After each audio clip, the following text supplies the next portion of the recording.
Yo guys, Jinsk here, and today I'm gonna talk a little bit about the some changes I would like to see. I'm gonna check a tweet from mirlol from this week, and I'm gonna show you the tweet and actually say something about the tweet because I have time. Like you can see, the Horde versus Horde not applying to Alterac Valley. It's once again a problem that Blizzard doesn't seem to understand because this is still the best BG for or battleground for Honor Farm.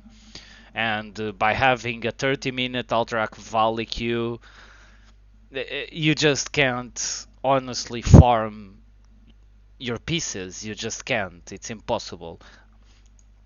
I have a document here of all the values at the moment for the pieces. So without counting the gem, you need 76k honor. Now, um, Blizzard did say that they are going to reduce this cost, but they didn't say by how much. It's not on the PTR either. So they either forgot to actually add that shit on the PTR or they didn't add for some strange reason.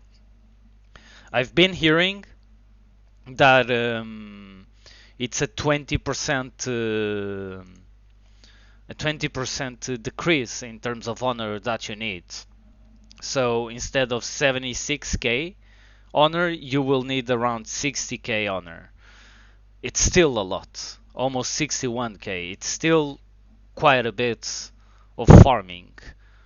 So one of the changes I would like to see besides the reduced cost, it's actually an increase in honor that you actually get from doing BGs.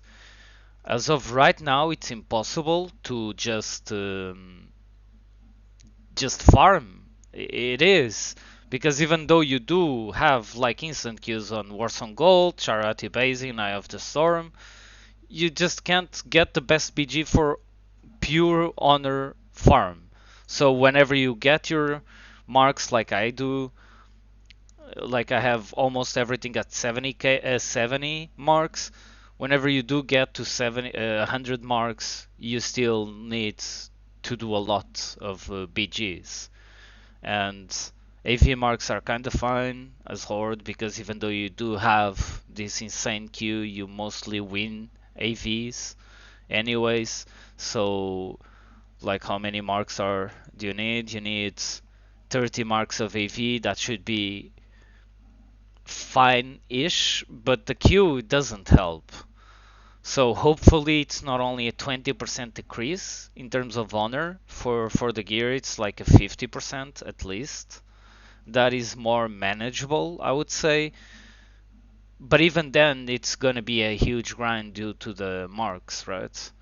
That's one change I think they should actually focus because if you don't have the gear, you can't do arena, or you can, but it's just really hard to do arena. And even though the difference between like season 1 and season 2 offset pieces is not big, every if you compare 1 to 1, but if you compare all of the pieces to all of the pieces before, it actually kind of snowballs again. And that is a problem that has been in TBCC since the start, which it should have been fixed by now. It doesn't matter that you can queue all the others if you can't queue AV, which is legit the best BG to actually farm. Now let's get to the tweet. It's a tweet from mirlol, and as you can see, it has like 6 changes. I actually added Quick, which is the co-lead designer, not the designer, leader of Blizzard. It's Mike Ibarra, and the Windstalker, which is Holy Longdale, which is the lead producer on WoW Classic. And let's go through the changes. I agree with, I think, all of them. Change dynamic DRs to static 18 seconds. Yes, like this change, it's actually just making what Wrath of the Lich King did. If you don't know, you have 5 seconds before and after the DR ends, where you can RNG get a full fear, for example. If you let's imagine you have a fear DR is coming off in 5 seconds and you fear within that 10-second window. So the 5 seconds before and the 5 seconds after, you might actually either get a full fear or not, regardless of the DR on SRENA or whatever add-on do you use to track DRs. That is RNG, that is not fun, and it actually makes the game even more RNG than it should. It's game breaking in some situations. Imagine that you have a blind, for example, coming off DR, and then you blind within after the DR and you get a half blind. That is not fun for anyone, right? So, well, it's fun for the person who actually got lucky, but it's way too much of a game breaker, in my opinion. So, yes. Remove heartbeat on CC. If you don't know what heartbeat is, it's very simple. It's like the pulsing of the server. So what they did in vanilla was, since there was no DRs, they added this, which meant that, for example, a 40-second polymorph, I think it was 40 seconds on classic, 40-second polymorph could randomly break at any point every time the server pulsed. Now they removed this also in Wrath of the Lich King, which is kind of fun. Um, and there's no need for this on TBC, because in TBC they added the DRs, so and they reduced the CC on players. So there's actually no need for heartbeat to be in the game. They should have removed it on the season 1. They are not removing it in season 2, and it's something that needs to be removed because it makes no sense. Now this is Blizz-like. This is like it was the original TBC. People just didn't remember, which is kind of fun because it's very rare to happen, but it can happen, and it can, once again, like the dynamic DR, can win or lose a game, which is not fun when it happens. Disable the following items from Arena: Skull of Impending Doom, Mind Quickening Gem, Engineering Belt, Engineering Net, Silent Fang, Dazzling Longsword. I agree. Like the skull, I would actually leave there because the skull was used in TBC back in the day. People were using skull. The other things, though, people weren't really using them, and this is where the hashtag some changes, and people need to understand the hashtag some changes. The some changes needs to be in order to get the feeling of TBC classic, of TBC, of the original TBC in 2021. It's not to have TBC in 2021, and it's a big difference because to have this feeling of TBC like it was 16 years or 15 years ago in 2021, it means that the game needs to have some changes. Um, and this is one of them. If people didn't really use engineering belt back in the day, which they didn't, I don't actually remember facing anyone with the engineering belt because you would lose resilience. And back in the day, like, I don't know if the engineering belt backfired a lot or if people didn't recognize that the engineering belt was broken. I really don't remember, but people didn't use it. So if people didn't use it back in the day, or most people didn't use it, then it means that in TBC Classic, you either nerf the belt or just don't allow it to be used in Arena. Because it doesn't give you the same feeling. Now, Skull of Impending Doom, it's different because people, actually a lot of players used it back in the day. It was known to break polymorphs and blinds, so you would actually use it. I think even Hydra has like one of the videos using Skull. So if people used Skull, you allow people to use Skull now. It's very complicated because it's a very slippery slope, but you need to recognize what people used back in the day, like Skull, and what people didn't use back in the day, like the Mind Quickening Gem, Engineering Belt, Engineering Net, and these two weapons, one of them I know it does like an RNG Fiery Fire. Um, so you just need to recognize what people used and what people didn't really use. And Engineering Belt and Mind Quickening Gems weren't used back in the day. So if they weren't used back in the day, you need to disable them. And that's how, at least, I feel. That's my own opinion. Oh, an AVQ, Pog. That's my own opinion. I think if the hashtag some changes is just to get the old feeling in 2021 and not really to make the game as it was in 2021, because the game will be exploited like it is right now. Everyone has engineering belt. Above 2.1k, everyone has fucking engineering belt, and it's very annoying because I'm not gonna spend that much gold. Like I would need to actually buy gold to get engineering. So yes, get rid of tornadoes. Of course, that's happening in season 2. Reduce arena queue times. This is not really something they can do. They can just make the game better in order for people to play. Add a ready check tool inside the arena that both teams can click in order to start the game faster. This is a private server thing.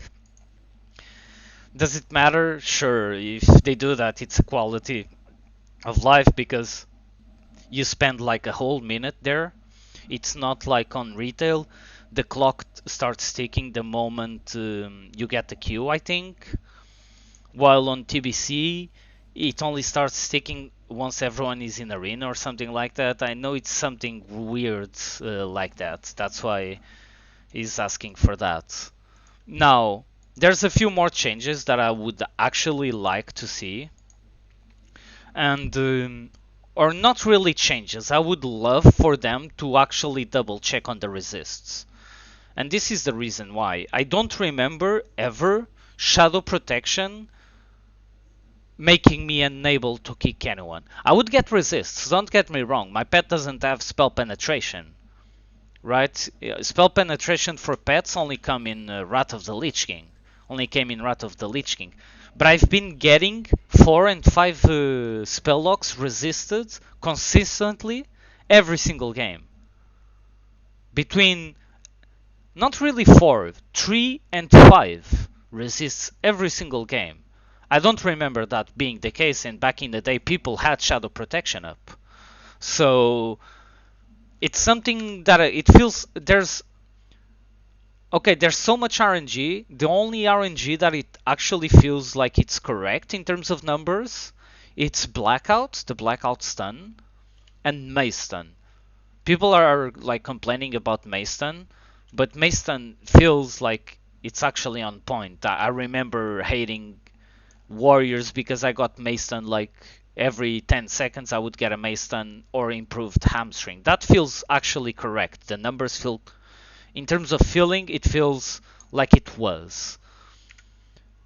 But for sure, the stun resists on priests, warriors, and then the spell lock resists because of shadow protection. Because on paladins play with the shadow resistance aura as well sometimes against me, and I don't get as many resists. Of course, I don't face as many paladins as priests, but I don't get I don't get that many resists with shadow protection. I would love for Blizzard to actually double check everything that is RNG. The same with abolish poison against poisons. It feels like my druid has abolish poison and it never gets any poison procs. It never gets a wound poison, never gets crippling. So I would actually love for Blizzard to double check the RNG stuff, because it actually feels impossible to spell lock at the moment, which it wasn't really the case. Now, Shadow Protection was big back in the day because it added a lot of resist. You would actually get some spell locks resisted, but right now it feels like every spell lock is being resisted. Like every single spell lock. We don't even, when we play trees, we don't even expect to get the spell lock off. And I don't remember feeling that way.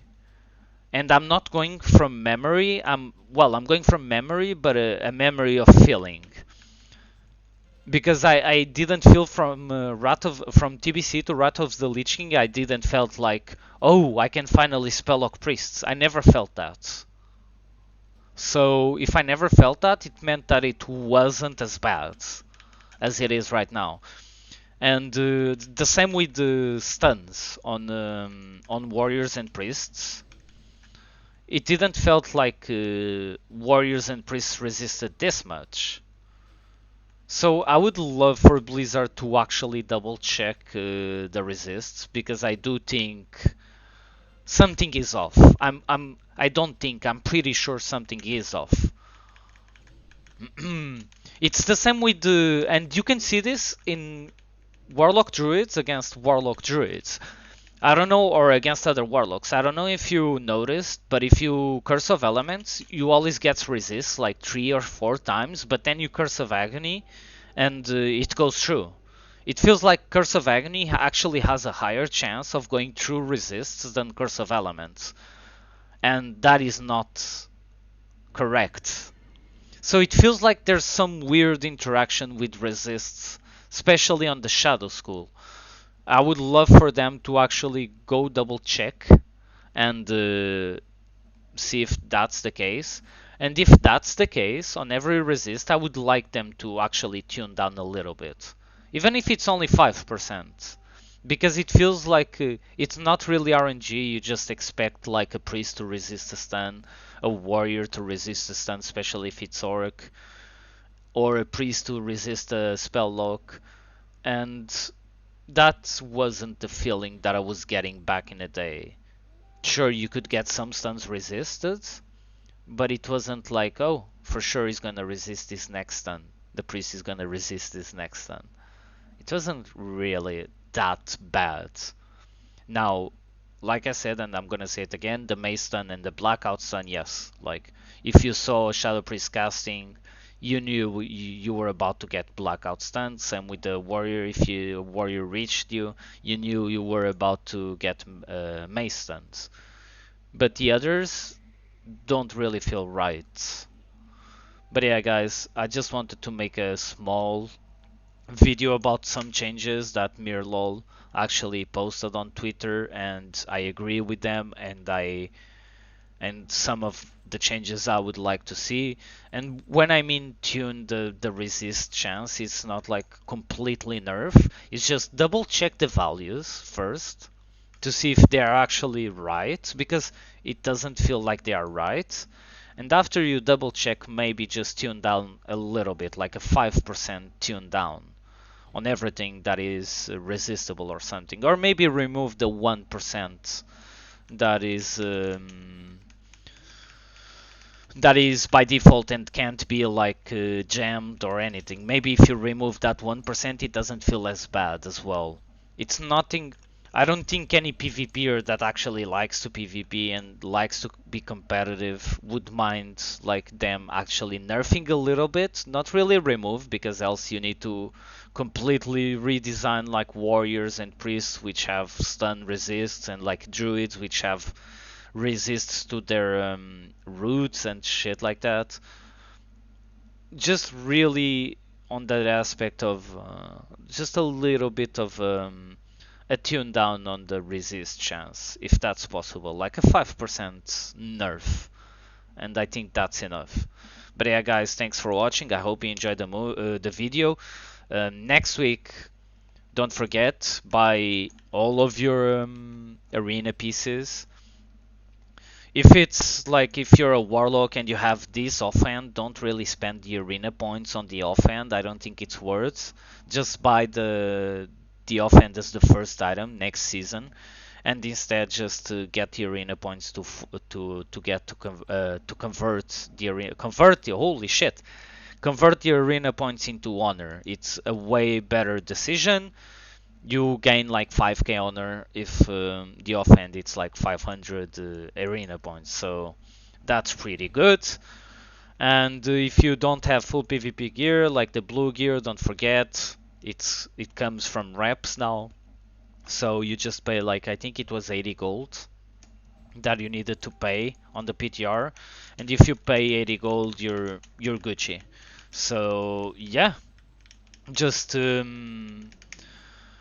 just chill, don't do stupid decisions, and yeah, if you have again, if you have these offhand, don't spend any arena points on the PvP offhand because it's not worth it. Okay, this has more damage. I think it even has more stamina. It just doesn't have resilience and a little bit of intellect, so it's really not worth to replace it. It's better for you just to have the honor points. But yeah, guys, thanks for watching. Tell me what changes you would actually do in TBC. Never forget, we don't want changes that actually change the way the classes play and their strengths. Okay, we just want changes on the feeling of when playing, and it feels a little bit off. But yeah, guys, thanks for watching. Peace.